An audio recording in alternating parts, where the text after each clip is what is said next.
জসিম চাচা, জসিম একই এলাকায় বাড়ি, পাশাপাশি অতি ঘনিষ্ঠ বিশ্বস্ততায় সে আমার কাছ থেকে 11.5 লাখ টাকা নিয়েছে, 2 মাসের কথা বলে নিয়েছে।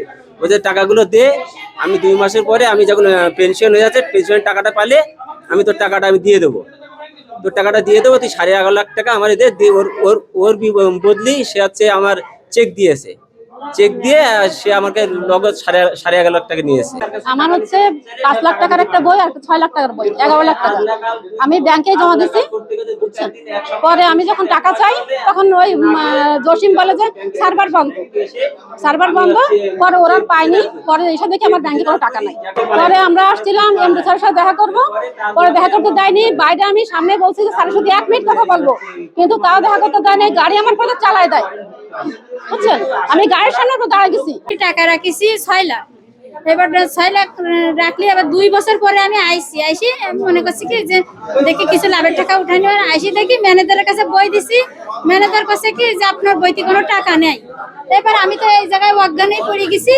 পড়ে যাওয়ার পরে এবারটা কাছে কি তাহলে সমস্যা নেই, জসিমের আমরা জসিমের নিয়ে আসি।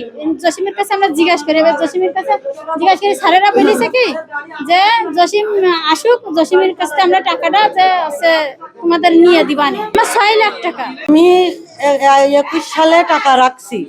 আমার একটা 5 লাখের মেয়াদ হয়ে গেছে হচ্ছে 24 সালের 8 মাসে।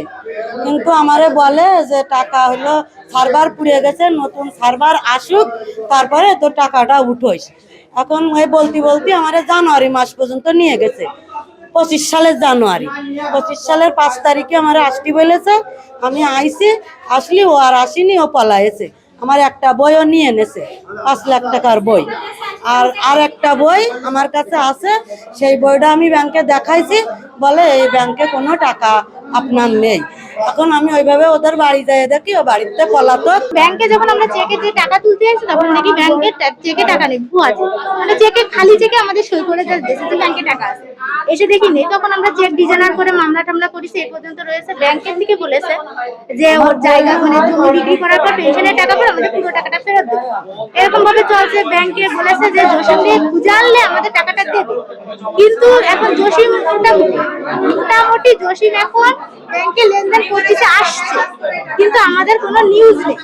ব্যাংকে থেকে আমরা কোনো নিউজ পাই না। যখন জসিম চলে যায় তখন আমরা নিউজটা পাই, তখন যখন জসিম চলে যায়, কিন্তু তখন তো আর আমাদের করণীয় থাকে না। ব্যাংকে তো এখন বলছে যে টাকাটা পাবো আমরা, যে ব্যাংকের বাড়ি টাড়ি বিক্রি হয়েছে, কিন্তু এদের বাড়ি বিক্রি হচ্ছে এরকম করে 1 বছরের বেশি আমরা ঘুরতেছি। এরকম কত টাকা নিচ্ছে আপনার কাছে? 11.5 লাখ। কে দিচ্ছে, তার নামটা বলুন। জসিম। কতদিনের কথা বলে দিচ্ছে? উনি 2 মাসের কথা বলে 2 মাসের কথা বলে নিয়েছে। না আরো আছে না, আমি আছি আর আনতাম না। আমি তো বাইরে গেছি, মানে আমি বাথরুমে না, আপনি বাথরুমে গেছেন আর এই ফাঁকে আপনি রাতে পালা গাড়ি পারেননি, আর সকালে গেছে দেখি গুরু করা হচ্ছে, বুঝছেন।